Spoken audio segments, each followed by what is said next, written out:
Hello everyone, a very warm welcome to all of you to the educative series hosted by APEDA to sensitize the exporters on export of agriculture products from the country.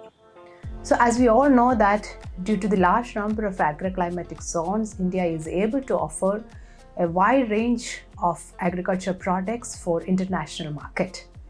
But very often we see that although we are largest producers of many horticulture products, especially the fruits and vegetables, we are not able to export that much of quantum to the international market due to various reasons.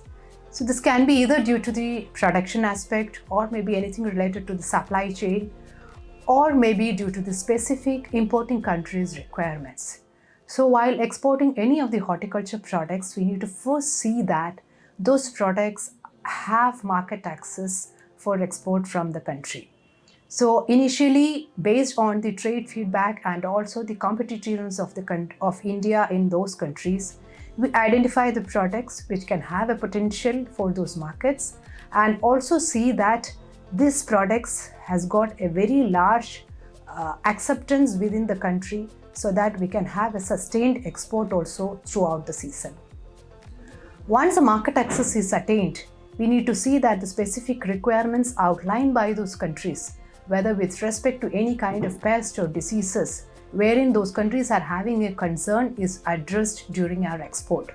So mainly when it comes to the fruits or maybe either vegetable also, any kind of treatment methods such as in case of mangoes, we see that either vapor heat treatment or hot water treatment or maybe either facilities like irradiation, these all have to be put into the supply chain to see that the pests which are of concern by the importing country is being mitigated, and we have taken adequate precautionary measures to see that there is no possibility of such kind of live pest or disease in such product. So once this is done, then the market access is gained.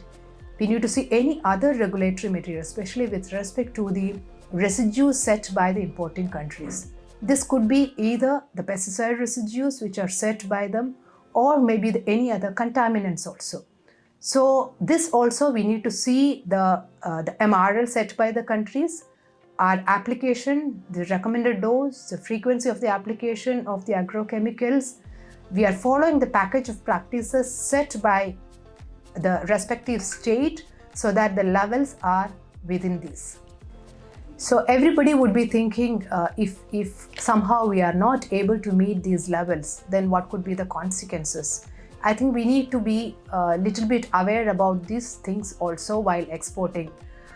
If any consignment is being detected with the residues beyond the level set by the importing countries, that becomes a non-compliance to the consignment and also to the country, the exporting country. So the exporting country itself becomes answerable to such kind of consignments.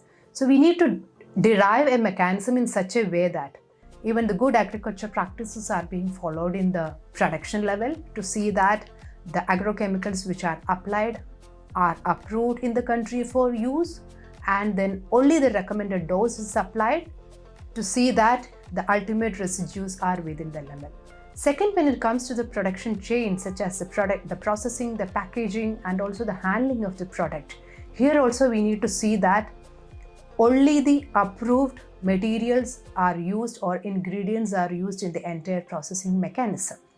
So this also in a way helps us to see that there is no possibility of any kind of admixtures or any other contaminants. It could be either something which is applied or it could be naturally occurring also. Such as heavy metals is one very best example, which generally happens with some of the crops, because if there is any kind of residues left in the soil over a period of years due to heavy application of other fertilizers or something, or maybe the soil is more prone to such, then in those cases there could be exceeding levels of heavy metals as well. Sometimes even mycotoxins such as aflatoxins, this can also exceed the level. So these contaminants generally they do have a maximum level which we call ML, and if it goes beyond it, that can also lead to any kind of non-compliances. So as an exporter, we need to see that yes, the rules which are being outlined by the importing countries with respect to any kind of residues, market access, and also the pest and disease, any phytosanitary requirements are complied with respect to all the consignments. Now, when coming to the horticulture products, there are certain documentation requirements also which we need to look into, especially with respect to the phytosanitary requirements. We need to see that the phytosanitary certificate issued by the plant quarantine department is also accompanied along with all the consignments. This is very important.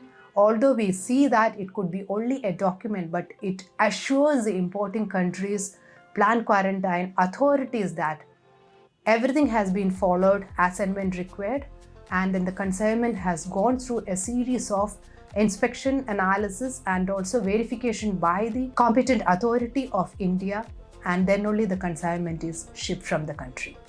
So it is an effective effort that we need to see that non-compliances are not being taken place in any of the shipments, and every consignment can get cleared easily when it reaches the port of destination. But we need to also see, in case if there is any non-compliance, then that is always kept for investigation purpose, and then we need to identify the root cause. The root cause is being identified with a very reason that we need to see the preventive and corrective measures. Unless and until we don't identify the reason for the contamination or the non-compliance, we will not be able to take effective preventive measures. So with respect to all these things, we need to see first the market access, the required phytosanitary requirements, the contaminant levels, and also any kind of other requirements such as labeling or something which is not applicable in case of every countries, but some countries they do have, so that also needs to be met while shipping consignments from the country. Ultimately, all the documents also need to be fulfilled as per the importing country's requirements. I am sure that with all these efforts, we will be able to make our exports much better, much faster, and also can have a wider range of products in the global market. Thank you, everyone.